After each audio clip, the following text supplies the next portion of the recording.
Bien, muy buenos días, queridos alumnos. Bienvenidos a la última videoclase de las 10 que tomamos en cuenta en la planificación. Y pues como les había comentado, llegó la hora de hablar del último tema que es de Europa.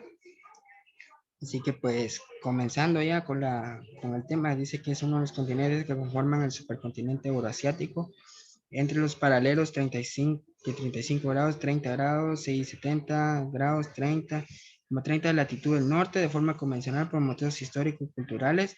Es considerado un continente tras la delimitación realizada por el geógrafo ruso Vasil Taichtchev, quien deseaba señalar la pertenencia de Rusia a Europa y a Asia. Las fronteras de Europa y su población son objeto de controversia, ya que el término continente puede referirse a un bien cultural y político o distinciones fisiográficas. La definición más extendida es aquella que la sitúa en la mitad occidental del hemisferio norte y limita por el océano Ártico en el norte hasta el mar Mediterráneo por el sur, por el oeste. Llega hasta el océano Atlántico por el este y limita con Asia, de la que le separan los montes Urales o el río Ural o el mar Caspio, la cordillera del Cáucaso, el mar Negro y estrechos Bósforo y Dardanelos. Europa es el segundo continente más pequeño en términos de superficie, abarca los 10.530.751 kilómetros cuadrados o el 2% de la superficie del mundo. Alrededor del 6,8% del total de las tierras emergidas, alberga un gran número de estados soberanos, cuyo número exacto depende de la finalización de la frontera europea, así como de la exclusión de estados parcialmente reconocidos. Europa, en particular de la antigua Grecia, es la cuna cultural occidental. La caída del Imperio Romano en el Occidente durante el periodo de la migración marcó el fin de la Edad Antigua y el comienzo de una era conocida como la Edad Media. Esa es la cual vamos a hablar, de la Edad Antigua, la Edad Media. Esa es prácticamente la que se va a basar esta videoclase para darles un mayor conocimiento acerca de la historia de Europa. No vamos a hablar más de todo por los países, sino que vamos a hablar de la historia de Europa. Así como por ejemplo el Renacimiento con sus consiguientes humanismo, arte y ciencia. Además de la exploración, llevaron al viejo continente, porque así se llama Europa, el viejo continente, le dicen, y finalmente el resto del mundo a la edad moderna. A partir de este periodo, las naciones europeas desempeñan un papel preponderante de los asuntos mundiales. Desde el siglo XX, desde el siglo XXVI, no, siglo XVI en adelante, especialmente después del comienzo de la colonización en los siglos XVII y los siglos XVIII. Las naciones europeas controlan la mayor parte de África, América, gran parte de Asia y posteriormente también Oceanía. En la Revolución Industrial, que comenzó en el Reino Unido en el siglo XVIII, dio lugar a un cambio radical en los ámbitos económicos, culturales y sociales en Europa Occidental y posteriormente en el resto del mundo.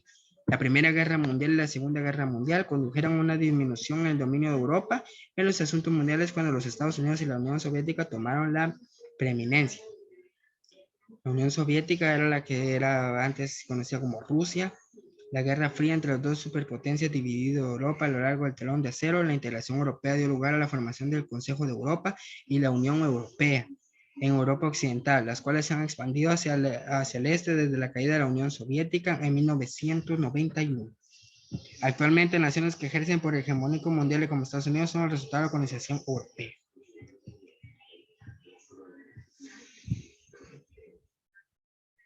Definición. El término Europa tiene diversos usos y los principales son de carácter geográfico y político. Geográficamente, Europa es la península más occidental de Eurasia, limita al norte, oeste y sur por el océano Atlántico, al mar Báltico, al mar del norte, al mar Mediterráneo, al mar de Mara, el mar Egeo, el mar Adriático, el mar Tirreno, el mar Negro y hasta por los montes Urales, el río Ural, el mar Caspio y la cordillera de la Cáucaso. La UE considera como tales todos aquellos situados dentro de los límites geográficos estadounidenses, incluyendo Chipre, Georgia, Armenia y Azerbaiyán. Vamos a hablar acerca de la historia, la que hoy en día la queremos llenar más de conocimientos para que sepamos la historia de Europa. No vamos a hablar parte de los países, sino que vamos a hablar un poco de la historia. La prehistoria, la Neandertal, la Neandertal está considerada como la única especie humana autóctona de Europa. En efecto, según los hallazgos paleontológicos, se encontraba presente en Europa cuando llegó al Homo sapiens, identificado por los fósiles de Cro-Magnon La especie a la que pertenece toda la humanidad actual. Las dos especies humanas convirtieron durante bastante tiempo hasta que el neandertal se extinguió probablemente debido a la competencia con el sapiens. Se bien aún quedan números interrogantes sobre dicho evento acerca de la posibilidad de hibridación entre ambas especies. La antigüedad clásica. La antigüedad estuvo marcada por el influjo de la civilización grecolatina y el imperio romano sobre el resto de Europa. La caída del imperio romano del occidente y la llegada de nuevos grupos étnicos con nuevos reinos lleva a la fragmentación política de Europa durante este periodo debido a la mayor productividad de la agricultura mediterránea, la mayor eficiencia del transporte marítimo sobre el terrestre. La zona mediterránea soportaba mayores densidades de población, tenía las principales ciudades por esta razón. Los factores demográficos y geográficos solucionaron esta época en mayor desarrollo relativo al sur de Europa, frente al norte de Europa, más frío en general con peores recursos agrícolas. La civilización gregolatina, las cuestiones de antigua Grecia y Grecia antigua, las se refieren al periodo de la historia griega que abarca de la edad oscura de Grecia, comenzando en el año 1200 a.C. y la invasión dórica hasta el año 146 a.C. Y la conquista romana de Grecia tras la batalla de Corinto se considera generalmente,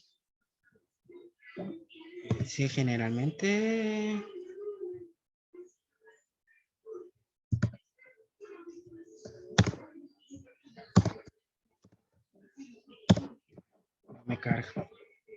Bueno, continuando la Edad Media, el comienzo de la Edad Media se sitúa tradicionalmente en el año 476 con la caída del Imperio Romano de Occidente. Este acontecimiento fue seguido por sucesivos intentos de unificación y conquista que sumieron al continente en numerosos conflictos y guerras durante la Edad Media, como la Guerra de 100 Años, que duró más de un siglo. Esto junto a la influencia sobre el continente de nuevos grupos como los mongoles llegados por las estepas, el surgimiento del Islam, creándose una barrera que dividió dos culturas, el Mediterráneo, con los choques de frontera moldearon esta época del continente. En la Edad Media se quiere decir que se desarrolló el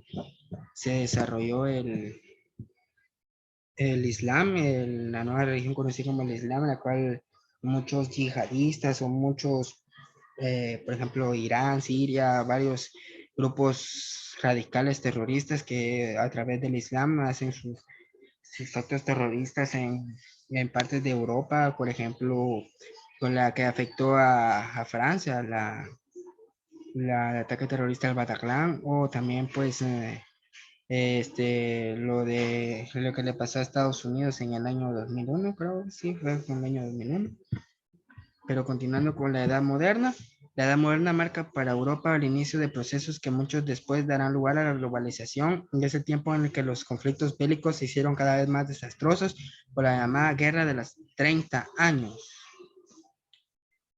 Guerra de los 30 años. Durante este periodo, las armas de fuego europeas, debido a los constantes conflictos entre potencias europeas, mejoran notablemente. Si bien Europa tenía una población muy inferior a China o India y también una productividad menor. Hacia 1500 Oriente Medio, China e India concentraban el 60% de la producción mundial.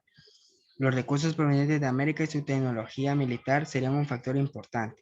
La Guerra de los 30 años fue una guerra librada de la Europa central entre los años 1618 y 1648, en la que intervinieron la mayor de las grandes potencias europeas de la época.